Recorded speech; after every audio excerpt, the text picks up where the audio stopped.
Riverside.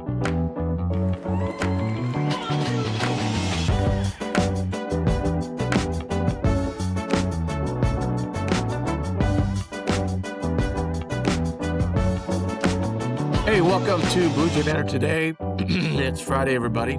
It's episode 201. On to the next grouping of 100 shows. Yeah. Tim Kruger, Mike Rochon joining you. I want to thank our sponsors, Infusion Brewing Company, RTI Threads, and Vino Moss. So when you go to those businesses, make sure you heard it on Blue Jay Banner. It helps us out a ton and helps them out as well. As we said, today will be the last show for a couple of weeks. We're going to take a couple of weeks off our midsummer break that we normally have. So I guess we can't say normally because we haven't done this show over the summer. It's the first summer we've done that. But our other shows, we always took a break in the summer. We actually haven't really taken much of a break. So I'm going to take a little break. If some huge breaking news,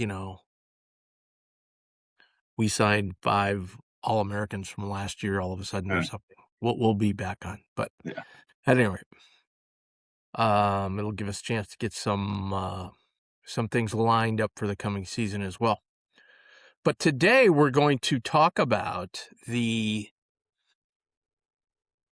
each of us are going to bring forward a player that we are most intrigued about, most excited to see, what's his role going to be, how good is he, so on and so forth. And it could be somebody that's returning, it could be somebody that's new, but we're just going to have a little back and forth discussion on a couple of players about that. So, Mike, why don't you kick it off? I think there's probably one person I think you and I can both agree on about who we're excited about and intrigued, and that's Oswin. But the guy I'm really excited is BJ Davis. I was trying to think back to like a guard that's guarded like BJ Davis does, and I really couldn't think of somebody who picks up quarter court and is just going to be on top of you and make life miserable for you. Because as a Creighton fan, we unfortunately have had that happen to us on multiple occasions. Just thinking about St. John's, Seton Hall, when we played San Diego State, where they just had those guards that got up under you and just made life miserable for you. So I'm really excited to see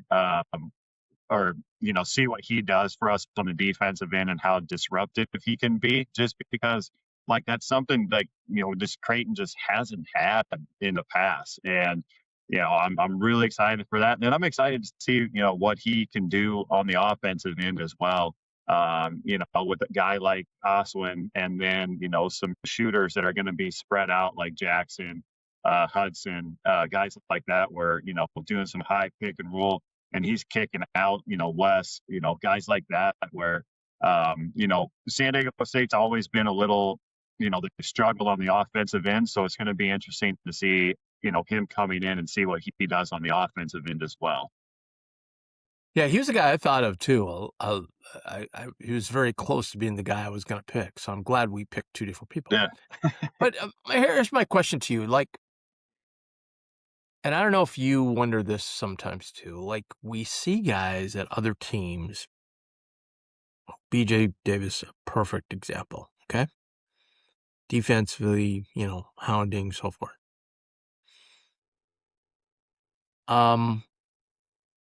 I get that there's a talent to it, okay?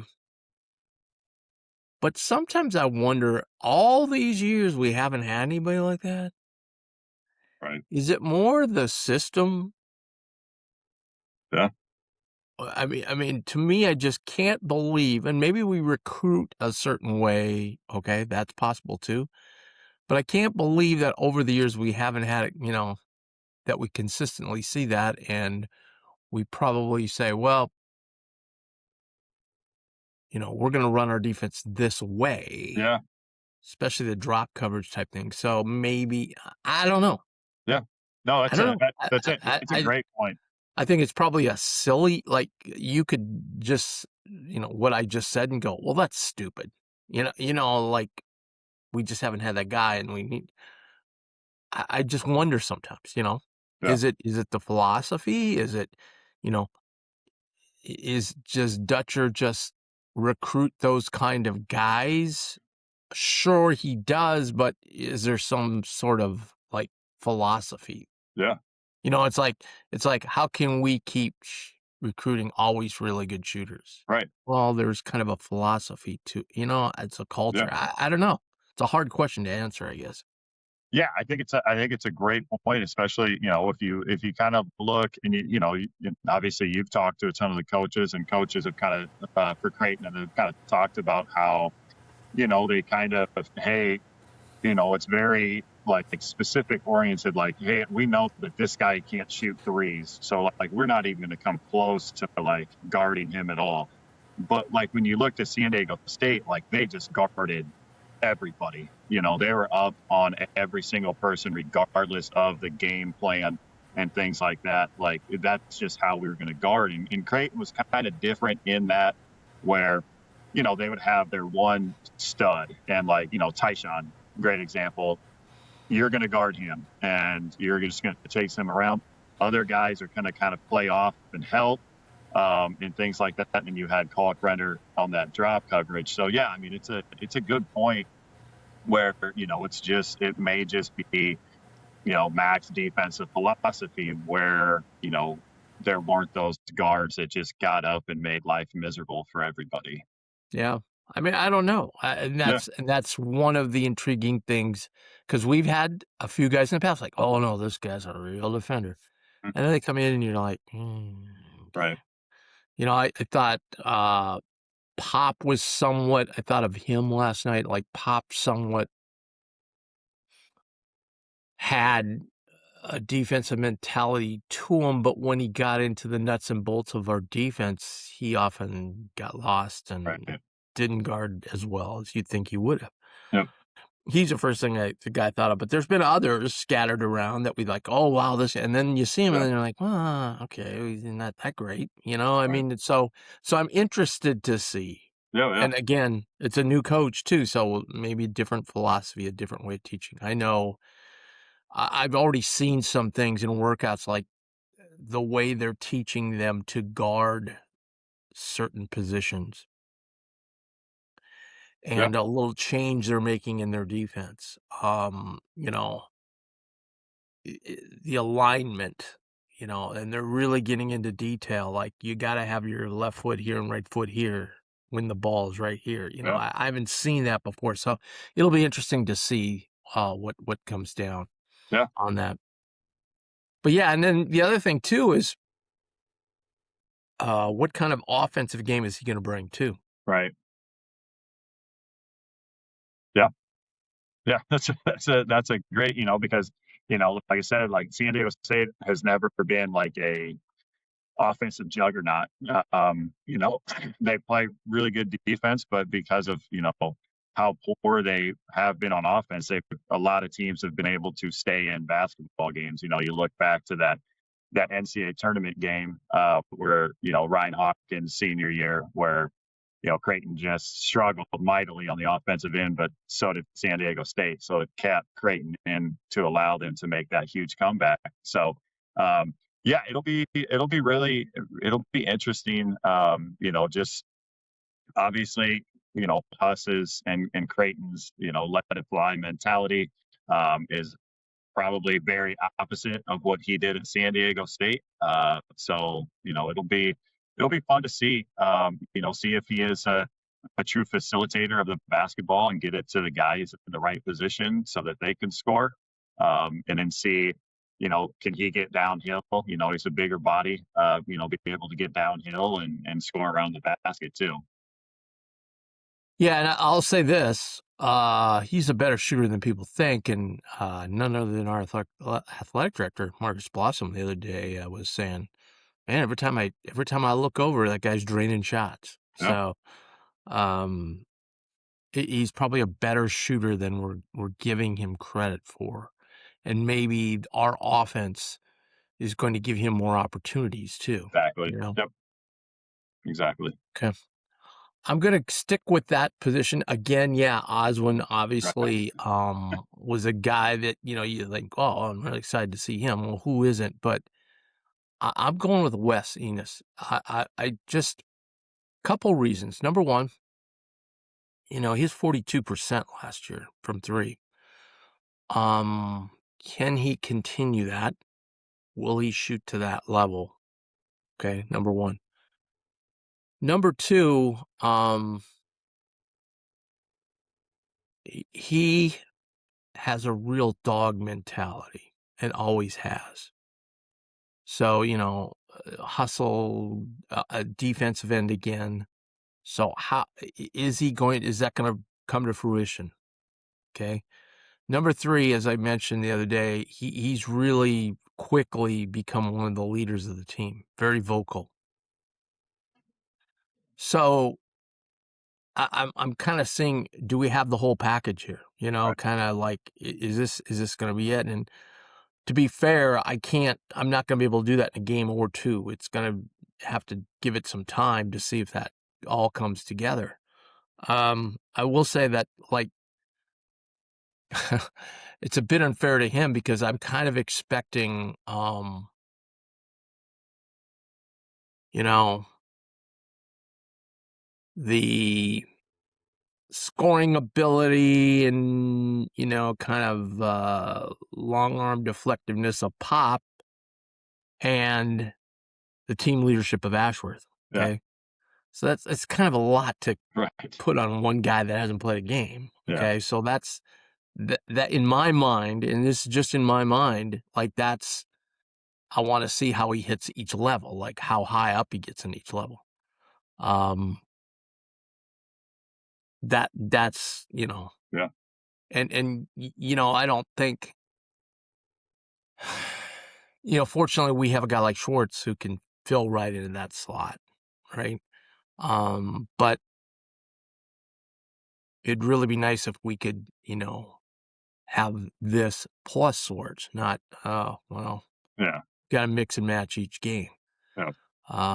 And so, and I think the effectiveness of that position is going to help your guy, BJ Davis, Right. you know, um, because as we often kid Austin Chapman about in our post-game shows is, yeah, well, I could have had 8 assists a game if I was playing because all you gotta do is throw the ball to Doug. Yeah. And to that point, if you can make great plays, but if guys don't make shots, it's not Exactly. an assist, it's a lot, it's an empty possession and you move on.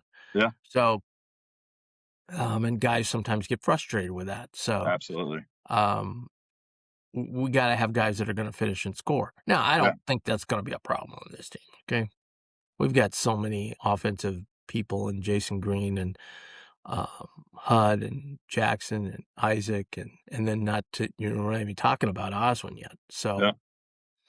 um, something else dawned on me when you mentioned Oswin. We probably should at some point take a stab at his last name.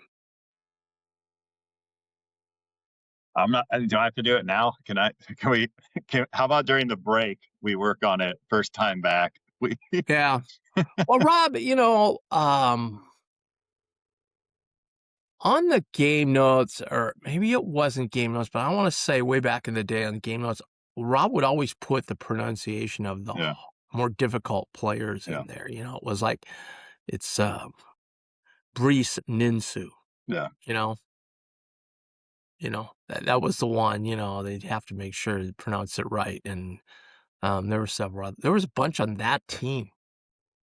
You know, Yeah. um, Because I had a buddy like, oh, it's Brees Bryce. I was right. Right. Oh, what is it? What is it? Shad Malad then? Um, but yeah, we've got a couple, I guess, that we need to really have, Yeah. pronunciations on, Yeah. especially if we get any other players added to the roster who are foreign players. So, Yeah. you know, But I think you brought up a good point with the the ability to knock down shots, and that was a big issue last year because it basically took away any sort of like rim run that Creighton used to do with the high pick and roll. guy rolled to the basket. And the big thing is, we'd always place a shooter in the corner, and that guy, his guy guarding him, had to decide, am I going to help or am I going to take away the 3-point shot? Well, if Creighton's not shooting well, you're obviously helping at the rim, and that helped. I remember, back to Christian Bishop and obviously Kalkbrenner. You had the floor space and guys who can knock down shots. So, you know, Oswin's production is going to be massive with those guys making shots around the perimeter. Yeah, and I think with him too is it's just different because of his size and Yeah, also just his ability because he's got more than just a dunk. right. He can score a little bit. So um, they have to not only make a decision, but then they have to make a decision with a couple guys really Yep, if they're going to stop him. right. Um, and as one thing they've already begun working on is making sure that as he draws the fouls, we take advantage of that. Yep, If he's shooting 40% from the free throw line, right. you know, Yeah, um, um, I'll share this little tidbit. Rosa was practicing some free throws, and as I said, he's a project. And Huss is like just talking. Him and I are just sitting off to the side, and we're just talking.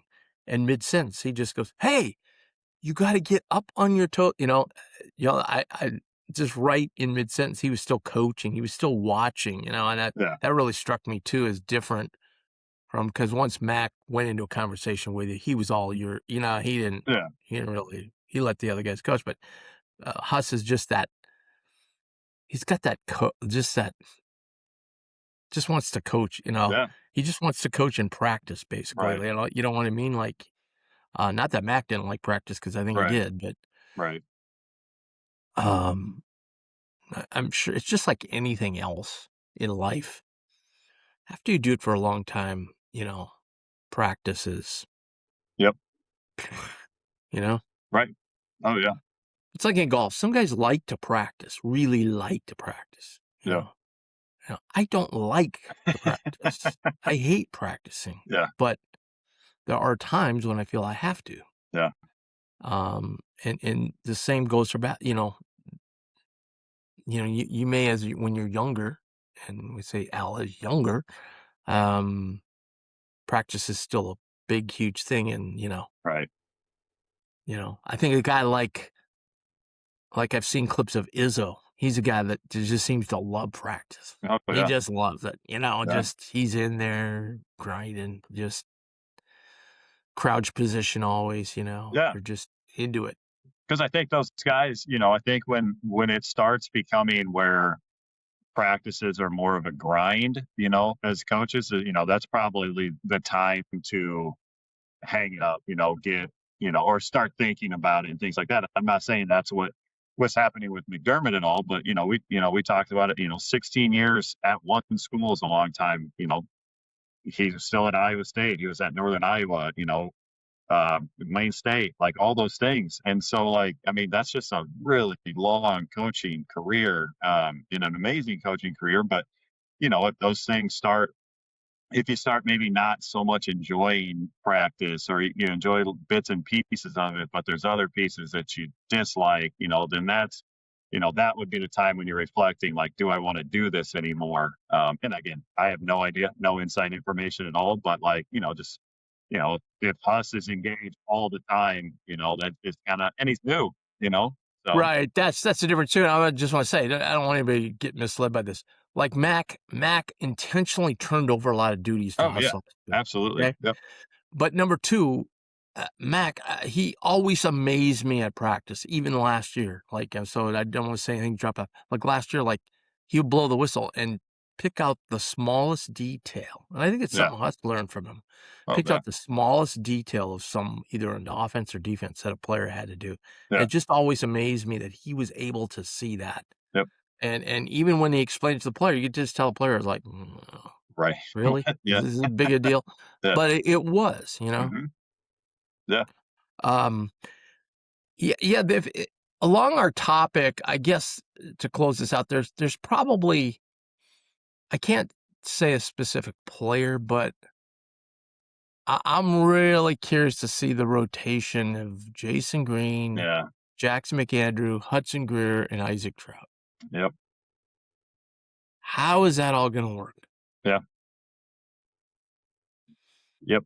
Yeah. Um, No, I've, like we said, like Oswin was kind of the guy, and then it kind of looked, and you had Wes, I had BJ, but like my next guy was Jason Green. Like I'm very very intrigued to see what his rotation of different positions and what he does, this year. I think it's very, very important that, he, maybe doesn't excel at one role specifically, but like is really good at a bunch of different roles. Cause I think that's what he's going to be this year. It's just that, that Swiss Army knife that's going to do all sorts of things for the Jays this year. and if you think back to last year, it may be the same thing. If you remember, if you just, we just had to have Jason in there because he had to play the 5 so much. Okay. Yep. But if you think about, and Jackson wasn't on the team and Hudson was new, so it's a little different. But if you think about Isaac, it all worked itself out last year. Like he played a lot when he was hitting shots and playing a good all around game. And when he Yep. wasn't, he didn't play a lot. Right. So it might be that simple Yeah. Yep. with all those guys, Oh, absolutely. But it is, yeah, it is going to be fascinating. And then, like I said, we have not talked at all about Bug Edwards, Right. and here's another guy, like how much of a factor is he going to be? Yeah. I talked some, I think a couple shows ago about Carter Gibbons. I mean, he's Yeah. just a freak athlete, Yeah.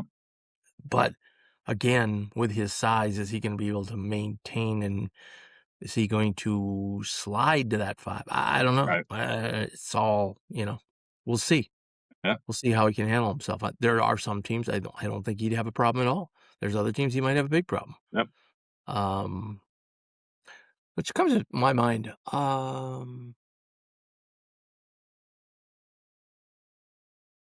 The guy at UConn, the big guy, he left, right? He Right. transferred, right? Right. Ryba. Right. Yeah. Yeah. Yeah. Yeah. Strange. Yeah. Strange. I always thought he would be a guy that would come back to Creighton. Yeah. Not back in the sense that we really kind of had him locked up and then UConn swooped in at the end. But maybe, Mac had a pretty good relationship with Hurley. I wonder if there was something there that they said, Yeah. And "Hey, here's what happened with us." And there's a talk there that he complained about playing time and complained and didn't give a full effort sometimes. And yeah. I don't know. When I Right. watched him, I thought he looked pretty good. Yeah. But he's playing behind Reed, who was just awesome last year. Oh yeah.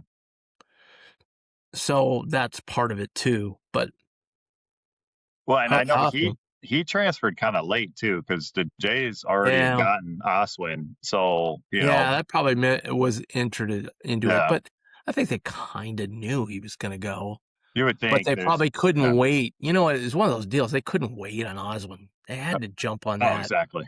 Especially how So fast the center position was going and how much right. it was going for. Yeah, yeah, but anyway. Alright, so those are some players, we just really intrigued by, and, as we get into workouts and summer practices, we'll kind of focus on them more as we head into, currently Wes is still dealing with a little ankle deal that was kind of a lingering thing from last year, so they're taking it easy on him. Swartz, of course, still recovering from that ankle surgery. So 2 guys that aren't getting a lot of practice time right now, so it's hard to judge as far as Wes goes, but it'll be cool when he once gets in the mix with everybody too. Yeah. All right, everyone. Thanks for watching. We've been picking up subscribers here the last few weeks, so we want to keep that going. So make sure to hit that subscribe button. Thank our sponsors once again, Infusion Brewing Company, Vino Moss, and RTI Threads. And then enjoy your holiday week coming up, and we'll see you back here in a couple weeks. And thanks so much. Yeah. Thanks. Go Jays.